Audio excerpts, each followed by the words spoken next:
The United States designated Nigeria as a country of particular concern for the purpose of genocide against Christian population. This means that the US is now going to start official procedural proceedings against Nigeria in some strategic interests where Nigeria is a concern, especially in the area of weapons deployment, because they believe that some of the official weapons that is being supplied to Nigeria find its way into the hands of these terrorists that are committing such genocide. So an action is going to be taken against them. One of the sorts of concern with that designation is that the President of the United States, Donald Trump, is not just standing on the CPC designation. He is also requesting that the House Appropriation Committee chairman and some of the committee responsible, like Tom Riley, to sit down and come back and report to him. And he claims that he will not stand idle by to see fellow Christians are being killed in Nigeria. Most possibly, there is a program or a plan for the boots to be on the ground in order to help prevent the genocide. Most possibly, this is also one of the factors that they are likely going to consider. It means that the general failure of Nigerian leadership may lead to the US boots on the ground in Nigerian soil. And this is very, very damaging to this country. So it means that there is a general vote of no confidence on the current leadership system of the country. They believe that there is a general failure of leadership to provide security of life and property, and that they must do something extra to be able to help in provision of this protection for the life and property of some of the citizens in Nigeria that they're concerned about, especially the Christians. And I believe that's what it's trying to do. So here is what I want to say. The Muslims in this country should not see this as a direct attack against them. Rather, it's a direct attack against the militant terrorist organization. So, and there should be no issue of anger pointed towards some Christian population simply because of this is happening, but rather there should be a general consensus and understanding between the citizens of Nigeria, so that we should all understand that there is a failure of leadership in the country, especially the political leadership and the security leadership, to provide the necessary protection that is required for a peaceful and prosperous society. And that is what led us to this problem. So the problem should be viewed from the lens of being generic, not from the lens of being religious division, that will lead to religious division between the Christians and the Muslims. And do not forget, the only interest group that went to the United States to present in the US Congress this concern are the Christian population. Possibly, if there is a Muslim population's delegation that also found their way to the Congress and expressed concern about the genocidal killings that takes place against Muslim population in Nigeria by the same terrorists, maybe that designation will have also happened.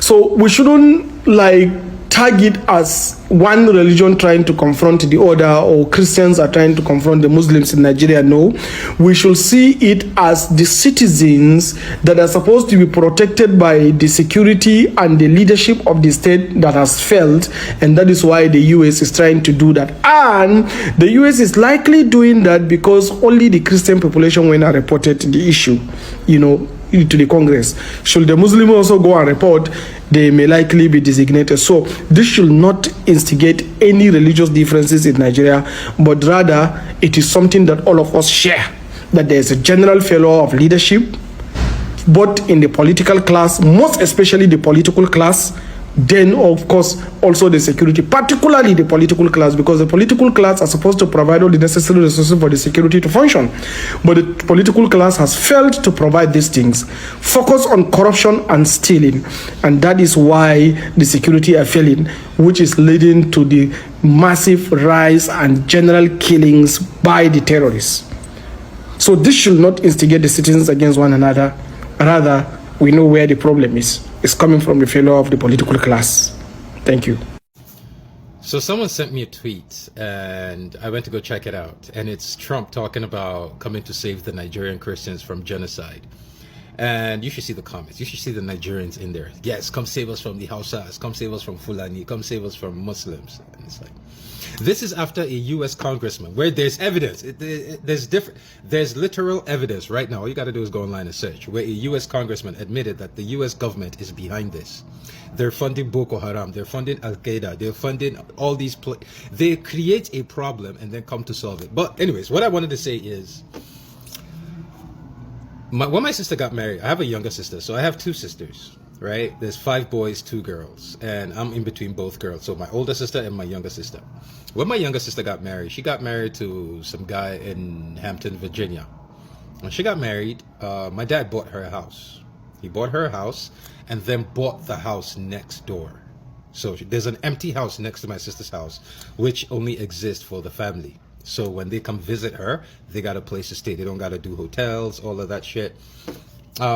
He has another one that I know is in the Upper East Side. Long story short, what I'm trying to say here is, we've seen, never in America, ever in history have we seen the West come to actually liberate a people. Never. So we've seen what they turned Libya into. Libya was the one of the most advanced countries in Africa. We saw what they did. We've seen what they've done to Afghanistan. We've seen what America has done everywhere they've gone. But remember, I made a video earlier and I said hate is the singular most powerful uniting force. They have pushed hatred of your own fellow kind over you for years, that now they're coming to turn your home into a literal war zone, and you're cheering them. So the point of this video is, do you really think me, my siblings, my father, my brothers, anyone, do you think any one of us is going to suffer in Nigeria? If they tear Nigeria up right now, sorry, New York, ambulance everywhere. If they come in to fuck Nigeria up and turn Nigeria into Libya right now, do you think Oshomole's family will suffer? Do you think Wike's children will suffer? Do you think I will suffer? Do you think my siblings will suffer? No, let me explain. By the time they come to Nigeria and start dropping bombs, all of us would be gone. My family will be either in the UK or Dubai or here in New York or in Virginia. Wike's family, they won't be in Nigeria. Who do you the people that put you in this position, not a single one of them is going to suffer. So go ahead and keep praying. Yes, yes, Nigeria, yes, Trump, MAGA, come and save the Christians. When they're done destroying that country, us, the people you're currently claiming to hate, we'll make a deal with them and we'll go back and continue to run it. Trump, just like, this I read in that intro, did the same, something similar in his first term. And here we are again, and he's putting us in really, really bad company. But what does this mean for Nigeria? How much of a setback is this as Nigeria tries, to gain friends from all over the world, to attract foreign direct investment and, genuine interest in Nigeria from the international community? What does this mean for Nigeria? I must say it's a very bad development, particularly because of Nigerians' quest to have countries of the developed world come to invest in Nigeria, and the very bad part of it is that no country in the world, no company in the world that is into proper businesses who want to invest in a country where they are not sure that citizens' rights are protected. Many of the multinationals that have their base in the United States and the UK are also interested in the human rights situations of the countries they work in, because they are shareholders at home are interested in all of those. It could get to the point where they will blacklist companies, blacklist products, and ask that, no, we don't want to patronize your companies because you do businesses in such places. But then how much that affects the profitability of those companies and their ventures in those countries is something that we're yet to study. Because you still see them, like the Chevrons of this world, the Texacos in Myanmar, in all places of the world where, religious freedom is forbidden. Countries where human rights are suppressed, countries where, even freedom of expression and basic fundamental rights are not available at all. Yeah. So it's a very bad one, particularly because we're trying to launder our image at this time. It's a very bad development. Okay, and do you see this complicating the relations between both nations further, US and Nigeria? And what should be the smart response from Nigeria at this time? Yeah, in terms of a relationship between Nigeria and the United States, as this is concerned, is a very important one. The reason is simple. You know, for the United States to have come to a point of conclusion that Nigeria ought to be in that list and go a step forward to declare Nigeria as being a country of concern means that they have been, you know, taking silent stock of what is going on in Nigeria. And genocide is one of those international crimes that no civilized world will want to hear. It doesn't matter whether it's against Christians, it doesn't matter whether it's against a simple tribe or a people, or a peoples, as we say in international law. It doesn't really matter. So I think the smart thing that Nigeria needs to do is that if you have taken a look at this allegation, because it's been there over time, there's so much complaints about how Christians are being treated in Nigeria. One of the biggest pointers, one of the biggest black points is that the government is not doing anything about it. So churches are destroyed. You know, people, communities are sacked, and we hear the rumor that there are predominantly Christian communities, particularly in the Plateau State area, on that middle of the middle belt.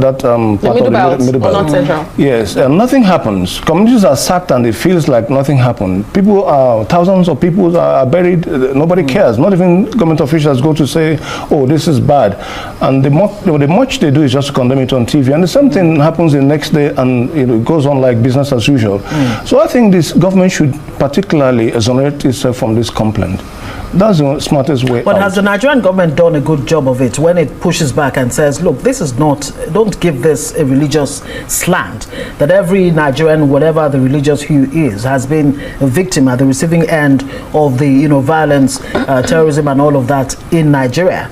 Have they done a good job of it? And how more complicated is it that we don't even have ambassadors that they are interfacing with to actually paint the correct picture of what's going on in Nigeria? Yeah, so let me start from the last point. Yes. You know, having ambassadors to pick, the countries don't get data from all these official quotas we may think. They have embassies around the world are like extensions of their countries there, so they have ways and means of getting data. And then it's not about Christianity, it's just that it's a population, because when you talk about genocide, you are talking about a selection of people you can put in a box in And one identity. And eliminate them. Yeah, so it doesn't matter. No. What I mean is that in terms of identification. Yes. You know, so it could be a tribe. It could be, it may just be even a cult group, or even a splitter group. So it's not even about it being Christian. It's about it being that these are citizens of Nigeria or constituents in Nigeria who are being, stereotyped, attacked because of their belonging to that group. Right. So that's a bad part of it. Yeah, opinions have been divided even back at home on what is going on exactly, whether it's genocide against Christianity or not. But we should be reminded that President Biden did remove Nigeria from this list. Why is Trump fixated? Is this a fixation for him? Because he was the first to put it there, and he's back doing this. And just about 2 weeks ago, his special advisor on Arab and Africa, Masad Bolos, did say there is no Christian genocide in Nigeria. He said everyone has been a victim, like Ngozi highlighted. But here we hear from Trump almost 2 weeks after saying this is Christian genocide. Yeah, so the president holds it. So what changed? Is it Nigeria that changed between Trump and Biden and his special advisor, or is this local politics for Trump? No. This is not local politics. This is data speaking. This is data speaking, and then again, this is Trump's attitude. He has been all over the world trying to make sure that minorities are protected. You can see what he did in the Middle East in the case of Palestine. Nobody saw that coming, but he was able to broker peace to make sure that the Palestinians are safeguarded and there's a little bit of peace in that region. This has been his attitude. And if you also watch what is going on in his intervention in Ukraine, you find out that this is a man who, you like it or not, is open to making sure there's peace around the world. And that's what the United States stands for anyway. So they go to the ends of the world to restore dignity to people whose dignity are being impaired by one way or the other. And most unfortunately, when governments are involved, you can even see what they are doing in Myanmar also, and certain other places of the world where such things are happening. And Trump has, consulted with U.S. Representatives Riley Moore, Tom Cole, as well as, House Reps Appropriations Committee to look into the matter and report back to him. Should this have been done first before adding Nigeria, to that list? The United States that I know don't work on, impulse. They don't work on impulse. There must be something on the table. The president doesn't listen to Nigerian news to see what is going on. He doesn't read Nigerian newspapers, but somebody does. Even though they didn't mention the source of, the information. Yeah, so but we are going to have access to that in the days to come. If my government is denying genocide, what will they say about it? United Nations, European Union, take note. This is the genocide of people that were killed on the fateful day of 7 March 2010, massacre at Dogona Hawa Plateau State. Names of victims that were killed. Machineries were brought from Niger Republic. They were brought from Chad. They were brought from Burkina Faso, Senegal. They were hired into the nation. They mix up with those from Maiduguri. That's a Muslim state. Also from Gombe, Muslim state. In fact, the troop into this place, Bauchi, this is the route that they took. By about midnight, they invaded this village. We are living peacefully in this Dogona Hawa. These are the victims of massacre.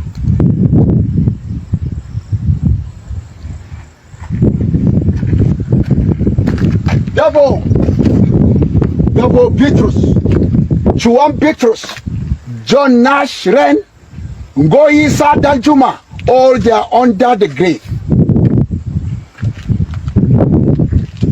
Karos Nash Lydia E. Danjuma. See the name. 100 is moving to 66. Ended by Israel Simon, Lydia Bulus Chuang, Da Labi Dung. And look at this place too. Dadung, Dagong Dung, Justina Gyang, Sani, Pam, Victor Pam. To summarize, to go down to 126, ranked up with Ungo Titi Gwam. We move also to 127, Dan Juma Gwam, Victoria Zhang, Tess Crooks. You have been looking for facts, look at facts. To prove Nigeria government are biggest liar. If they taught them, they will say Muslims are also killed. By who? By Muslim terrorists. After they have eliminated Christian from Katsina, from Zamfara, from Borno, what next? Then the Christian that escaped from the far north, Sokoto, they were able to locate and come back to Plateau State. Because, and they moved down to the south. They escaped their life. Now, the rural villages of Sokoto, Muslim state, Katsina, Muslim state, if you find a Christian, it's in the town, the city, headquarters of the state. That's where there's security. But in the villages, Boko Haram have taken over the villages. Once you're a Christian, you can only be a Christian by serving them as slaves in the local government. Look at what has happened to 189. Look at this monument. It's a memory for what is happening. Chuan S. Dung Kyang boat moving down to 252 people. Joseph Johanna. Now let's go back to see the other side of the monument.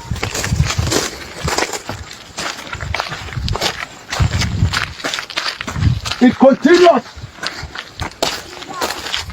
from 250. Zongdongzi, Chuanji, Jik, Da Jiang Pam Tang, Kumbo Jiang Tang. It moved down to 315. That is Nerat Jong. We move again to 316. Peace John, Ezekiel Pam. It moved down again to 378. That's Paula Joseph Nyam. Sure. It shift again from the top. Da Dungyang, Wen Davo. It moved down to 401 and 41. Da Gom Elia was among them list. Mandung Christopher, that's 402. Garba Danjuma, it moved down to round up to 501.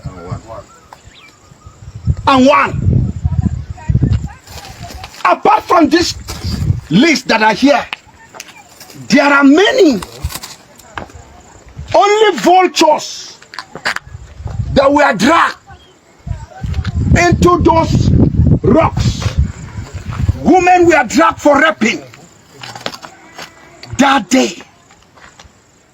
Come and see what happened. Look at the monument.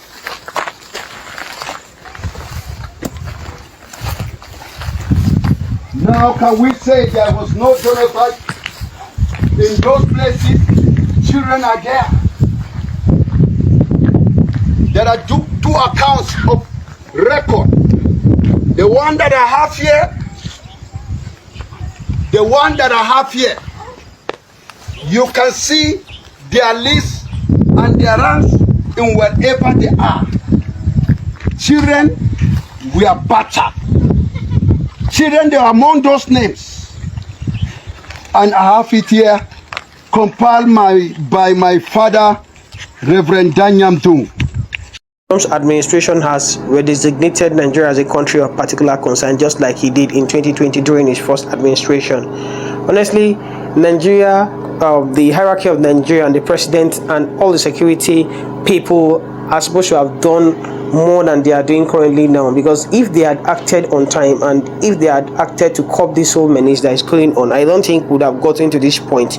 Of course, making a country of particular concern, or designing or designating a country as a country of particular concern by a country like US is going to like kind of be something that won't be to our advantage. Of course, we know that it's going to come with some sanctions and some other things like that, and that's the reason why Nigerians are not really happy about this development. And as I speak about this, Northerners are coming out to say that the Northern Muslims should not see it as an attack on their religion or an affront on their religion, that they should see it as a welcome development, as much as the US tried to like kind of curb the menace that we are facing in Nigeria.